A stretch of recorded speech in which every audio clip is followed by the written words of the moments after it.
With me today I have three gentlemen who had worked for many years with the Bureau of Reclamation. Today the Bureau of Reclamation is, I believe, the leading agency of the federal government that is involved in membrane technology. In the early days that was not the case, and we will learn from these three gentlemen how the Bureau became involved in membrane technology and water treatment in general, going from essentially a water supply and power generating agency to a more broader based approach to water resources. On my right is Frank Leitz. To his right is Eugene Znamenacek. I hope I pronounced that correctly. Okay. It's one of those names that has more consonants than vowels. And to his right is Ivyl Taylor. Most everybody that I talk to when you talk about the Bureau of Reclamation thinks of the Bureau as dam builders. And I guess the original mission of the Bureau of Reclamation was to reclaim arid lands in the West. That is correct. Suitable for agriculture. That is correct. To supply And not necessarily irrigation water. for municipal water supply. Is that correct? It was also big irrigation projects. Right. When did the Bureau first become interested in water supply, water treatment, in addition to water supply, or water quality, let's say, in addition to water supply? Well, I might be able to shed a little light on that. Our Office of Research had a program of looking into desalting. I'm not sure exactly when that started, but the OSW came out of that and was split off, and because they wanted more attention to it. Then we basically didn't do that much in terms of water treatment other than for our pumping plants and power plants and all those kind of things where you had to have sanitary facilities, and they were usually, very isolated from other things, other places. The idea of treating with membranes or something that sophisticated didn't come along until the Yuma desalting plant, really. We picked up the Yuma desalting plant project simply because we were responsible for the Colorado River. And the salinity problem was on the Colorado River. So it was assigned to the Bureau primarily based on that. Right. By the way, on Yuma desalting, that came about because of the agreement that Nixon made with Mexico in regards to the salinity of the water going into Mexico. Having experienced these negotiations with Mexico and the resulting legislation, the Bureau is then faced with a challenge as to how you're going to deal with this issue. And at that time, there were several options available to you, I guess, in terms of treatment technology. Did you settle on membranes immediately, or did you look at other things? I think you've got to realize that the Office of Water Research and Technology was heavily involved in the agreement. Yes. And they were anxious to have a large demonstration plant built. And while the agreement doesn't preclude anything in terms of how the salinity would be reduced, I think the legislation did.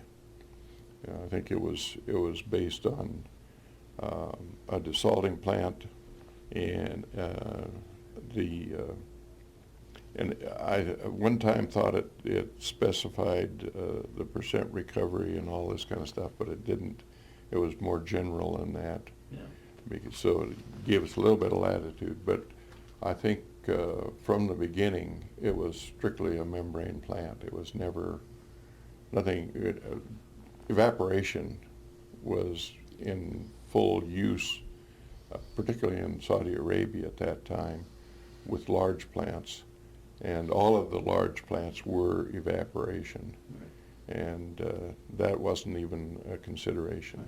Now you've arrived at the crux of the matter. You guys at the Bureau have to build the world's largest reverse osmosis plant with membrane element sizes that had never been seen before, and from a surface water source, which meant that you had to be very careful about your pretreatment. Yes. So how did you start? How did we start? Yeah. Well, that's where Ivyl was involved in the selection, because Reclamation had never built anything like this. In fact, nobody had built anything. it. Yeah. The biggest plant at that point was somewhere in the neighborhood of 3 to 5 million gallons a day. So this was a huge step forward. Yeah. And So what size are we Engine- talking about? Well, 96? No, it was Well- 104 Oh, million 104 gallons a initially. day. Yeah, that's right. it kept Initially. changing. It kept changing and it got down to 70. Changing. Yeah, eventually it got down further. But Well, we'll there were cover that several later. sizing studies, and, Yes. and the earlier ones were at 104. I think we did another one in 76, which we actually reduced it down to 72. And this water was, in a sense, the worst of both worlds, because it was an irrigation drainage that they were pulling out of wells, so it had some groundwater characteristics. And then, as Ivyl said, it went for 60 miles across the desert and had all kinds of wonderful things growing in it. And later, when they moved, you see the test facility was upstream of where the plant wound up being. So that later the water goes through Yuma and past a couple of feedlots. Oh, yeah. So there's even more wonderful stuff in the water. So after the getting into the evaluation, the procurement end of it, the contract was structured into two parts. In other words, they had to go through a proof testing. It was part number one, and if they passed the proof testing, then they go into production. So we could have cut it off right at the end of the proof testing if they did not pass it. On the flip side of that, when we built the desalting plant, we put a test facility in that to test new membranes, new equipment that were coming on the market as potential replacements. And you can And probably that's speak to still that. operating today. Yeah, The let test me facility. say a word or two on that, because I was probably as instrumental in having that happen as anybody. But we put in a requirement in the contract that they successful bidder or bidders were to supply a 1/2 million gallon a day plant, which we would be testing for a period of, I believe we said 6 months. And we were going to put in a pretreatment system, which was a scaled down mimic of the pretreatment system that we were going to have for the main plant. And the purpose for this was to test out, to ensure that the elements that we got and the equipment we got would meet the stated performance that the manufacturers had bid. And so we put this in, and we got these 2 500,000 gallon a day plants, because we had two successful bidders, and we tested those. And I'm sort of a character about data. I want to make sure that when we get good that when we get data, it's good data. So we had them put in redundant instrumentation, and we could measure the conductivity and the flow at the inlet to the unit, at the interstage to the unit, because both of them were two-stage RO plants, and at the concentrate and at the product end.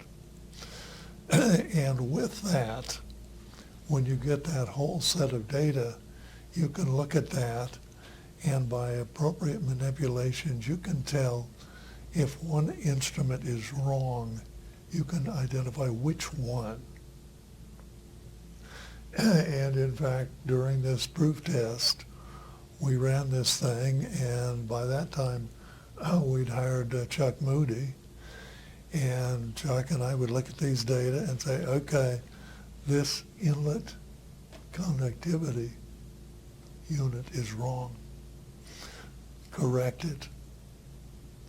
And we insisted on getting very high quality data out of those units, sufficiently high quality that when the proof test was over, we went back to both fluid systems and hydronautics and required them to provide us more equipment than they had originally bid. Was that called the bypass canal? Bypass drain, yeah. Yeah. Bypass drain. Yeah, bypass Yeah. drain, yeah. Don't call it a canal. Mexico will get upset. Who will get upset? Mexico. Oh, well, that's... One of the early things was this be called a bypass drain, not a bypass canal, because they did not want surface water vessels traveling to Yuma. And we are specifically proscribed against any kind of vessel travel That's down right. that You're not allowed to down that build drain. navigable waterways.